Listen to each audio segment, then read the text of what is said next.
Oke lah Ces, welcome back di channel Vijinti. Yap, kali ini kita akan lanjut ngebahas light novel Rosidere volume 4 part 4-nya, yang dimana part kali ini akan merangkum mulai dari chapter 6 sampai 7 pada volumenya Ces. Oke lah, seperti biasa sebelum lanjut ke pembahasannya, jangan lupa subscribe kalau kalian suka dengan konten-konten kami, dan jangan lupa juga untuk singgah ke akun Instagram kami juga ya Ces. Oke lah, nggak usah banyak bacot, kita langsung gas ke pembahasannya. Nah, di part sebelumnya itu Ces, Masachika beserta seluruh anggota OSIS sedang berliburan ke sebuah villa pribadi di dekat pantai. Nah, di sini Masachika dihadirkan oleh busana baju pantai milik para gadis anggota OSIS. Mulai dari sang wakil ketua OSIS yaitu Chisaki, juga adiknya Yuki beserta pelayannya Ayano, dan tak ketinggalan yaitu Kujo bersaudari yakni Maria dan Alia yang memiliki bodi langsing udah kayak bodi gitar harga 1 eman.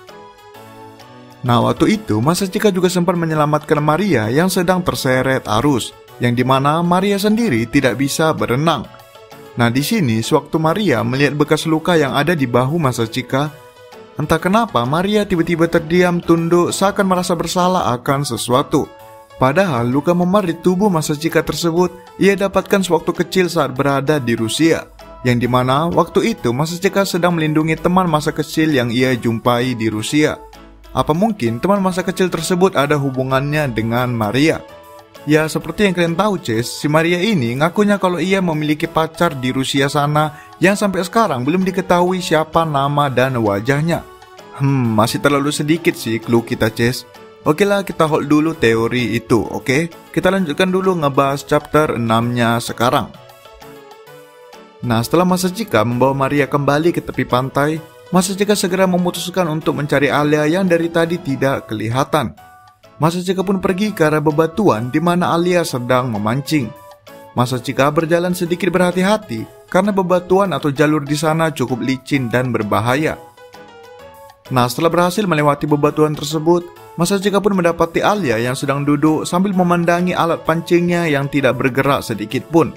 Wajah Alia di sini terlihat sedikit frustasi. Masachika pun langsung sadar kalau Alia pasti tidak mendapatkan hasil apapun dari tadi. Masachika pun mencoba mendekat dan menyapa Alia. Melihat kedatangan Masachika, Alia pun langsung membuang muka karena sedikit malu karena ia belum mendapatkan hasil apa-apa dari tadi. Masachika pun segera memeriksa alat pancing milik Alia dan mendapati kalau Alia sama sekali tidak menggunakan umpan. Dan juga Alia tidak tahu teknik memancing sama sekali yang membuat alat pancing Alia tidak disambar ikan satupun. Masachika pun mencoba memberitahu Alia, namun karena Alia sendiri sudah terlanjur kesal, Alia pun memutuskan untuk balik ke tenda mereka. Masachika yang tidak berani mengganggu Alia yang sedang bad mood, memutuskan untuk mengikutinya dari belakang. Nah, saat di perjalanan, Alia tiba-tiba membuka topik pembicaraan dengan menuduh Masachika yang selalu melihat ke arah tubuhnya. Masachika pun sontak kaget akan tuduhan tersebut, namun ia tidak membantah sama sekali. Alia pun kembali berkata kalau ia juga melihat Masachika yang dari tadi terus melirik ke arah boba milik Maria. Nah, karena tidak tahan lagi, Masachika pun menjawab kalau itu ialah hal yang lumrah mengingat ia seorang laki-laki.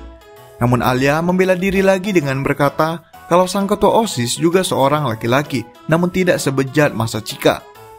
Masachika yang tidak terima akan hal itu pun membalas kalau itu wajar mengingat si ketua OSIS sudah memiliki seorang pasangan, yakni Chisaki. Nah, mendengar pembelaan dari Masachika, Alia seketika bergumam pelan dalam bahasa Rusianya yaitu,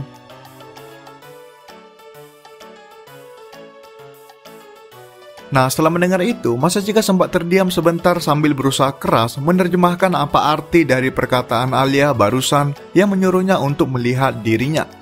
Seketika, nafsu Masachika mengendalikan pikirannya untuk melirik ke arah boba milik Alia. Namun Masachika langsung menggelengkan kepalanya karena ia tahu kalau Alia akan membunuhnya nanti. Oke, kemudian mereka berdua pun melewati bebatuan untuk bisa kembali ke tenda mereka. Nah, Alia posisinya berada di depan Masachika. Saat Alia mencoba berjalan di atas batu yang cukup curam, keseimbangan Alia seketika runtuh dan mulai oleng. Masachika yang menyadari itu langsung bergegas berusaha untuk menangkap Alia ke arah ia jatuh. Syukurnya, Masachika dengan sigap berhasil menangkap tubuh mungil namun berisi milik Alia. Nah, namun sesuatu sedikit tidak sesuai dengan perhitungan. Yap, lengan kiri Masachika malah mendarat tepat di atas boba sebelah kanan milik Alia. Enaknya. Oke, lanjut. Nah, seketika Masachika menyadari sensasi gumpalan daging empuk yang ia remas sekarang. Di sisi lain, wajah Alia sudah memerah sambil merasakan sentuhan dari Masachika. Beberapa saat kemudian, Masachika pun tersadar kalau yang ia remas dari tadi bukanlah bantal empuk milik Hotel Bintang 5, namun sesuatu yang lebih empuk lagi. Masachika pun melirik ke arah Alia yang tengah menatapnya dengan tatapan membunuh sambil tersipu malu. Masachika pun sontak melepaskan tangan kirinya dan langsung membantu Alia berdiri. Alia pun spontan menendang Masachika bertubi-tubi karena Masachika sudah merebut pengalaman pertamanya. Di sisi lain, Masachika terus mencoba untuk meminta maaf kepada Alia karena itu murni kecelakaan. Alia pun mengabaikan Masachika dan memutuskan untuk berjalan cepat meninggalkan Masachika. Masachika pun mencoba mengejar Alia yang dari tadi masih kesal. Nah, namun saat Alia sedang berjalan dengan cepat di depan Masachika, ia kembali bergumam dalam bahasa Rusianya, yaitu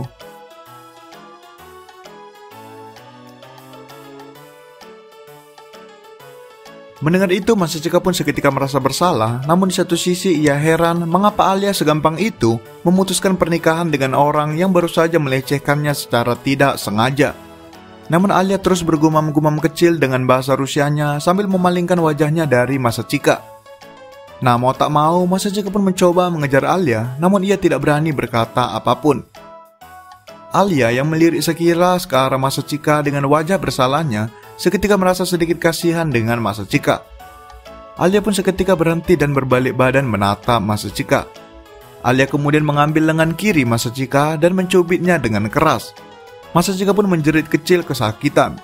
Alia kemudian tersenyum kecil ke arah Masachika dengan berkata kalau ia sudah memaafkan Masachika, sehingga Masachika tidak perlu terlalu merasa bersalah seperti itu. Namun Alia kembali bergumam dalam bahasa Rusianya, yaitu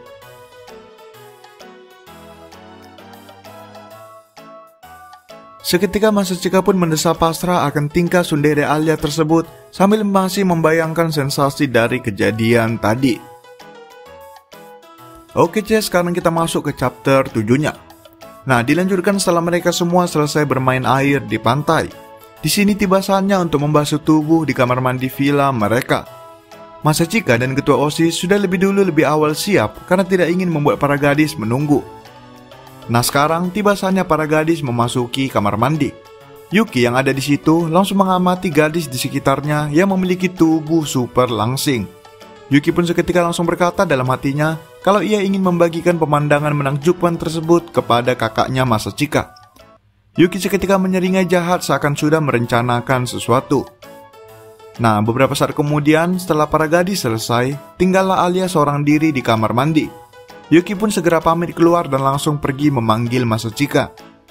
Nah, melihat kedatangan adiknya yang begitu antusias, Masachika pun sadar kalau Yuki pasti sudah merencanakan sesuatu lagi.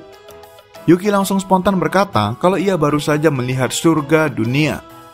Mendengar itu, Masachika pun heran dengan tingkah adik perempuannya tersebut yang sudah seperti om-om ugly bastard. Yuki pun menghiraukan hinaan tersebut dan langsung berterus terang kalau Alia sebentar lagi akan keluar dari kamar mandi. Yuki berkata kalau Masachika sebaiknya bersiap dan menunggu Alia agar dapat melihat pemandangan indah dari tubuh basah milik Alia. Masachika yang mendengar itu pun seketika menelan ludah mendengar penjelasan Yuki. Yuki pun seketika melambai pergi dan berkata kalau ia akan mengamankan situasi agar tidak ada yang datang ke daerah kamar mandi. Mendengar itu, Masachika awalnya tidak mau mengikuti rencana adiknya tersebut. Namun ia sadar kalau ia masih seorang remaja muda yang dipenuhi nafsu duniawi. Yap, Masachika pun memasang wajah serius dan berkomitmen untuk menunggu Alia keluar. Nah, beberapa saat kemudian Alia keluar sesuai dengan prediksi Yuki. Namun, Masachika melihat sedikit kejanggalan. Yap, Alia hanya menggunakan kaos oblong dan celana tanpa menggunakan pakaian dalam satupun, karena bisa terlihat dari luar, yang dimana tentunya ini sudah bagian dari rencana Yuki. Nah, di sini Alia terlihat memerah panik karena tidak bisa menemukan pakaian dalamnya. Apalagi ia tiba-tiba berpapasan dengan Masachika. Alia pun seketika spontan menarik Masachika ke ruangannya dan langsung mengunci pintu. Masachika yang tiba-tiba terseret oleh situasi tersebut hanya terdiam sambil memandangi Alia yang terlihat sangat, ya kalian tahulah, sangat itu, Ces, oke? Nah, Alia kemudian langsung menyuruh Masachika untuk berbaring di tempat tidur. Masachika yang masih bingung hanya menuruti kata Alia. Kemudian Alia spontan naik dan duduk di atas perut Masachika sambil menahan bobanya agar tidak terlihat karena ia belum memakai pakaian dalamnya. Masachika pun seketika merasakan sensasi yang, ya kayaknya nggak perlu ku jelasin lah ya Cis. Kalian pakailah imajinasi jomblo kalian di sini, oke? Nah kemudian Alia sempat tunduk sebentar, kemudian memberanikan diri menatap langsung ke wajah Masachika. Alia berkata dengan wajah merahnya kalau ia meminta maaf karena sudah menyalahkan Masachika di kejadian pantai tadi. Mendengar itu, Masachika sadar kalau Alia tidak ingin dirinya terlalu merasa bersalah. Masachika pun mengangguk dan langsung mencoba berdiri. Masachika sadar kalau ini diteruskan maka ia tidak akan dapat menahan dirinya lagi. Masachika pun seketika pamit keluar dari ruangan tersebut, meninggalkan Alia yang berbaring sambil menutupi wajahnya dengan bantal. Nah, tak lama kemudian, Maria masuk ke ruangan Alia dan mendapati Alia yang sedang berguling-guling sambil memerah. Maria pun spontan bertanya dan mengejutkan Alia sampai bangkit terduduk. Alia awalnya tidak mau mengaku, namun karena Maria terus mendesak dengan nada menggodanya, mau tak mau Alia pun menceritakan semua kejadian di pantai tadi. Mendengar itu, Maria pun tersenyum riang melihat adiknya yang sedang menikmati masa mudanya. Maria pun berkata kalau Alia tidak perlu takut ataupun gelisah, mengingat Alia sudah menunjukkan hal tersebut kepada orang yang ia sukai dan bukan kepada orang asing. Alia pun membalas dengan nada sunderenya kalau ia hanya berteman baik kepada Masachika dan tidak lebih.